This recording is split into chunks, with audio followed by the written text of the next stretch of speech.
డబ్బులు కలెక్ట్ కాకపోయినా కూడా కానీ వర్క్ ని ఎగ్జిక్యూట్ చేయడము రిస్క్ ఫ్యాక్టర్ ఉంటది. ఓకేనా, ఆ వెండర్స్ ని ప్రొక్యూర్ చేసి ఆ వెండర్స్ కి టైం కి డబ్బులు ఇచ్చేసి అది ఎగ్జిక్యూట్ చేయడం ఇంపార్టెంట్ ఉంటుంది.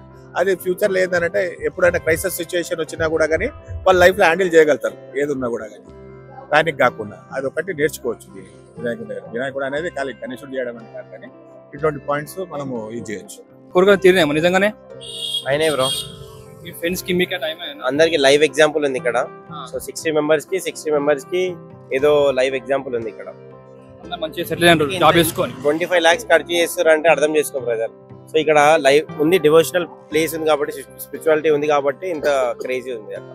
అందరూ ఏమంటారు లడ్డు గణేష్ లడ్డు చోరీ చేస్తే మంచి అంటారు. అట్లా వేసి నిజంగా అయిపోయినా ఎప్పుడు చేయలే బ్రదర్, నేనైతే ఎప్పుడు చేయలే. కానీ వేరే వాళ్ళు ఫ్రెండ్ చేసినప్పుడు మాత్రం తిన్నా. లడ్డు చోరీ మేము చేయకపోతున్నాం, కానీ మా దగ్గర మా గ్యాంగ్ లో ఉంటుండే 2-3 వాళ్ళు ఇవే పనుల మీద ఉంటారు అనమాట. చోరీ చేసుకొని వస్తుంటే మేము తింటుంటుంది. కానీ ఆయన ఇప్పుడు పోలీస్ అయ్యిండు. ఆడ అప్పుడు ఇవన్నీ దొంగలెక్కలు పోలీస్ అయ్యింది ఇప్పుడు.